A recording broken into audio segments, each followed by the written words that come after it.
Whether you're buying or selling real estate in the state of Florida, the age and the condition of the roof is probably going to come up at some point in the transaction. I'm going to break it down for you right here. You don't want to miss this video and this important information. Hello, my name is MilesLoss. I work with my wife, MarthaLoss, with local real estate agents servicing the Greater Tampa Bay Area.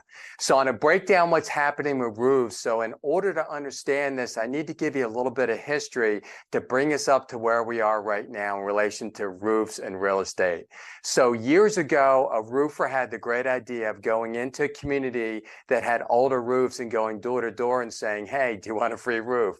Of course, the homeowner said yes. So what they did was they went ahead, did an inspection of the roof, documented the roof, submitted a claim to the insurance company, and the homeowner got a free roof. Actually, it was paid for by the insurance company, but to them, it was a free roof.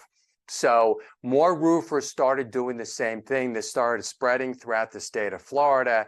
Now you have a lot of roofers, a lot of roofs being installed, all being paid for by the insurance company. So in the state of Florida, we do something called a 4-point inspection. That's part of getting insurance for your property, and you have to have insurance to get a mortgage. The 4-point inspection looks at the roof, AC, electrical, and plumbing. As a part of that, the home inspector gives an opinion of the number of years of life left on the roof. So back in the day, if you had an estimate of 3 to 5 years of life left on your roof, you were good to go. You get insurance, you close, no problem. Then when all these issues started happening with roofs getting paid for by the insurance company, they said, wait a minute, no way, we're not going to do this. If the roof is greater than 15 years old, that's it. You have to replace it. So if you're buying a home, you've got an older roof, somebody's replacing that roof, but it's not us. So the state passed a law which made it illegal for insurance companies to do that. They can no longer draw a hard line at 15 years, which makes sense. If the roof doesn't need to be replaced, why should they be able to force you to replace the roof? So where we are right now is they changed the estimate of life on the roof from 3 to 5 years to 5 to 7 years of life left on the roof. So that means when you get the 4-point inspection, remember to look at roof, AC, electrical, and plumbing. When you get the 4-point inspection, you need to have 5 to 7 years of life left on your roof. That's where we are right now. That's where we're starting this video, but I need to give you some history so you understand what brought us to where we are right now. Okay, so you're purchasing a home, you're getting the home inspection. As part of the home inspection process, they're going to do that 4-point inspection I was talking about earlier, looking at the roof, AC, electrical, and plumbing.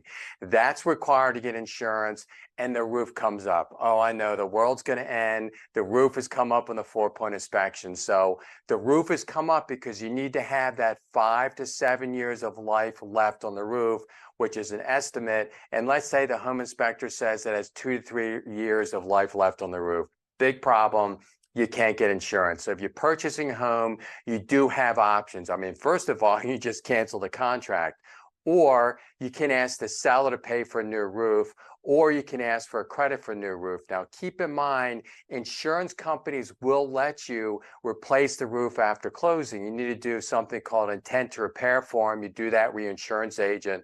Most insurance agents will let you do this. So within a certain time frame, you have to replace the roof. But keep in mind, purchasing a home is expensive. It costs money out of pocket.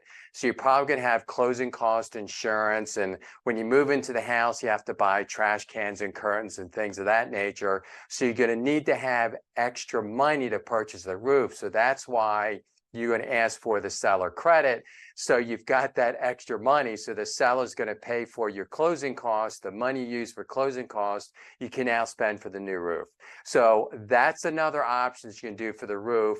Now, keep in mind, this is opinion. You can always get a second 4-point inspection from a different home inspector if it looks like that first one was off. But typically, they're normally pretty good with their estimates of age on the roof. So as far as moving forward, you do have different options, and how your agent negotiates how you're going to move forward largely depends on the market. Are you in a strong seller's market? There's multiple offers on the property. Well, that's one thing. Or if you're in a strong buyer's market and this home has been sitting on the market for past 6 months, new offers are not selling, that's another thing. Chances are you're probably going to fall in between those two extremes, but how this is negotiated depends upon your needs and what's going on with the market. But the important thing to remember is you need to get this closed out within the inspection period, the finite time period you have to get inspections done. And your real estate agent will help you out with this, but you need to move forward, aggressively negotiate this, and get what you want as far as the roof is concerned.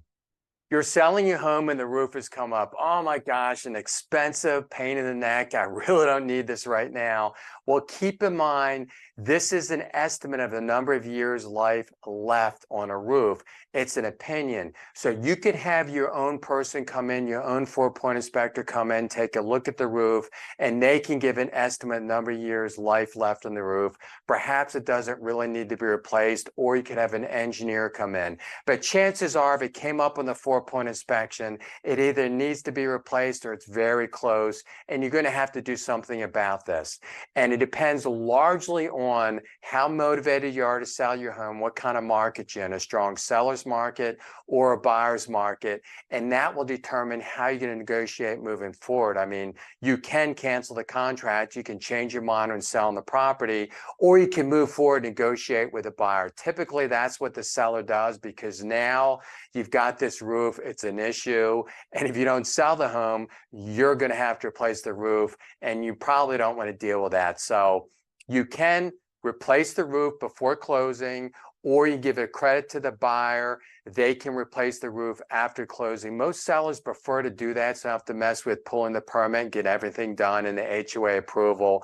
But you do have options. And keep in mind, you don't necessarily have to pay for the full roof. If you can negotiate this, and again, depending upon the market and your motivation level, you could work out paying for half the roof, and you do it via seller credits. You don't actually, write them a check for half the roof. This would come out of the proceeds from the closing at closing and go towards the closing costs. But you do have different options as far as how you can proceed if an issue comes up with the roof. It's not the end of the world. You can negotiate through this, but it takes a lot of communication and aggressive negotiations to get you in a good position. Now, take a look at this video. I'm sure you want to buy or sell real estate in the state of Florida, right? Whether you're from here or out of the state, we'd love to help you out. Give us a call at the number below.